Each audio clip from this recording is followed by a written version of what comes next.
खटाना चौक की जय। मैंने सुना है इस चौक का इतिहास।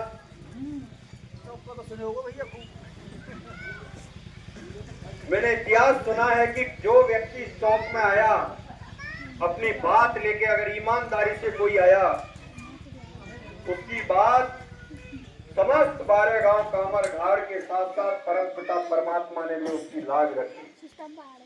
मैं आरक्षण मुद्दे को लेकर के आपके बीच में आया हूँ। पंच पटेलों, युवा साथियों, प्यारे बच्चों, मेरा नाम प्रहलाद खटाना है, गांव केसगांव कैमरी है। गजराज जी घाटला से मेरे साथ हैं। जैसे उन्होंने बताया कि कर्नल साहब के रिश्तेदार हैं निजी, इनके पिताजी भी आर्मी में हैं और 3-4 भाई तमाम नौकर हैं, इनके बेटे भी नौकर हैं। मेरा मकसद कि मैं आपके बीच में आया क्यों, मुझे जरूरत क्यों पड़ी आपके बीच में आने की, मैं वो बात कहने के लिए आपके बीच में आया हूं। आरक्षण 5% का आरक्षण गुर्जरों को मिल चुका है, उसका विधेयक जिंदा है, लेकिन उसको जब तक नवी अनुसूची में नहीं डाला जाएगा कभी भी आरक्षण खत्म हो सकता है। इसलिए मेरी मांग है, जो मेरे समाज के बड़े नेता हैं, मैं किसी भी नेता का यहाँ विरोध करने के लिए नहीं आया हूँ। मेरा काम है बुजुर्गों को जगाने, क्योंकि आरक्षण पढ़े लिखे युवाओं को मिला है, पढ़े लिखे युवाओं को सरकारी नौकरियों में मिला है। तो मेरे समाज के ऐसे हजारों युवा हैं जो पढ़ लिख करके परीक्षा पास कर ली, नौकरी मिल गई, सरकार अटका के पड़ी है। मेरी मांग है उन नेताओं से, हाथ जोड़ करके पैर पकड़ करके गुर्जर समाज के नेताओं से निवेदन करता हूं तुम्हारे माध्यम से, और तुम भी कहना उन नेताओं से कि मेरे समाज ने जब सैकड़ों की तादाद में, अगर सैकड़ों की तादाद में अपने प्राणों की आहुति दे दी, फिर भी आज हम दर दर भटक रहे हैं। आप नेताओं से कहना, मैं सरकार से कहना चाहता हूं, नौकरियों को तुरंत प्रभाव से दे। मेरी दूसरी मांग है कि 4 लाख नौकरियां निकाल रही है राजस्थान सरकार, और 4 लाख नौकरियों में रोस्टर प्रणाली से 20,000 नौकरियां बढ़ती हैं हमारे समाज की। अगर रोस्टर प्रणाली से हमें 20 नौकरी पर 1 नौकरी होती है रोस्टर प्रणाली, अगर हमें नहीं दी तो 20,000 नौकरियां नहीं मिलेंगी, फिर हमारे आरक्षण का क्या मतलब निकला।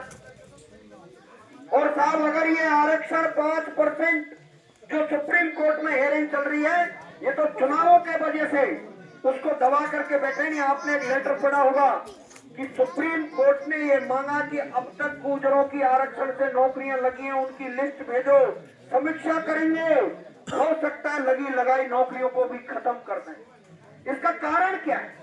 इसका कारण है कि किसी भी, मैं ये नहीं कह रहा, लेकिन आज हमारी जो संघर्ष समिति थी, कर्नल साहब के चले जाने के बाद पूरी संघर्ष समिति बीजेपी में है। होना चाहिए, गर्व की बात है, नेता बनने चाहिए, लेकिन सरकार से कहने का धर्म बनता है उनका, लेकिन कह नहीं रहे। हम उनको आपके माध्यम से, आप कहोगे, आप सब लोगों के कोई कॉन्टेक्ट में एमएलए होगा, मंत्री होगा, तुम उनसे आज बात करोगे, भाई ये प्रहलाद खटाना न क्यों आया गांव में, वो हमसे इस बात को कह के गया है, तुम ये काम में कर रहे हो या नहीं कर रहे हो? ये आपका फर्ज बनता है नहीं बनता साहब? तो मेरा आपसे यही निवेदन है, हम कोई बड़ा और राजनीतिक स्वार्थ सिद्ध करने की हमारी कोई इच्छा नहीं है।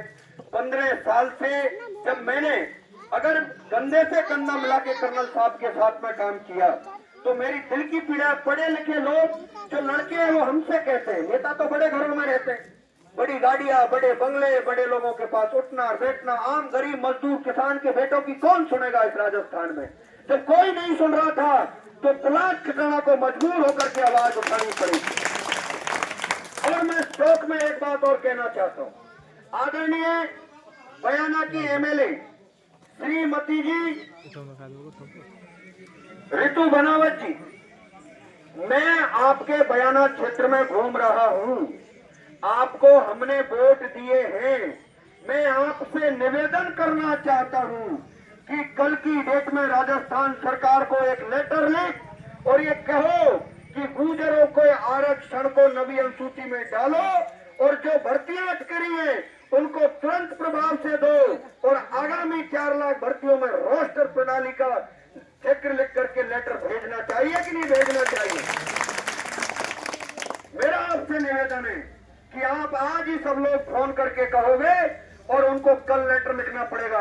मेरी लड़ाई इस बात की है, मैं जिस विधानसभा में जाऊंगा उन एमएलओ से लेटर लिखवाऊंगा, सरकार को मजबूर करूंगा। और जो समाज को बेच करके अगर कोई ये सोचे ठेकेदार कि समाज से बड़े हम नेता हैं, उनकी नाक समाज के सामने रगड़वाऊंगा। ये मेरा संकल्प है।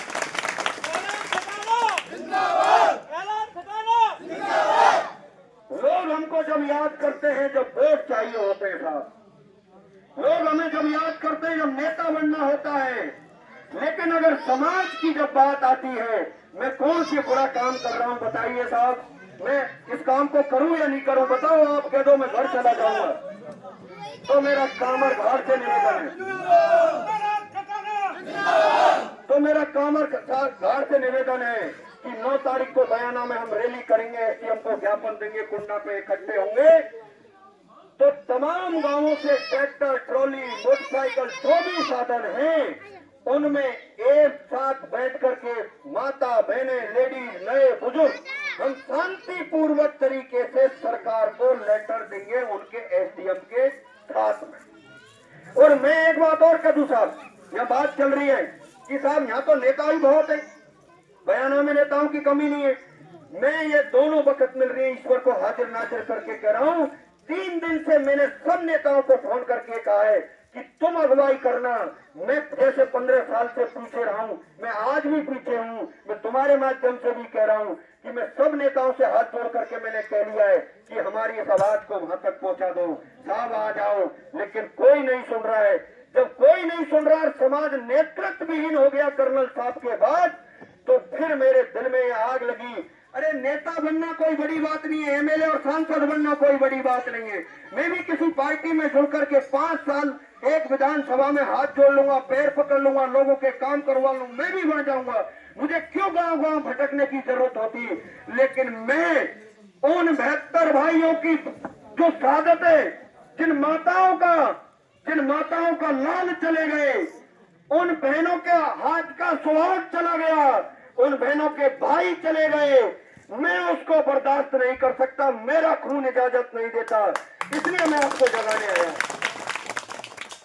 अंत में आप लोगों ने मेरा स्वागत किया है, सम्मान किया है और मुझे इस तरीके से सुना है, इसका मैं सदैव आपका आभारी रहूंगा। आपकी समस्त बस्ती पंच पटेल युवा साथियों का मैं तहे दिन से धन्यवाद देता हूं। राम राम साहब।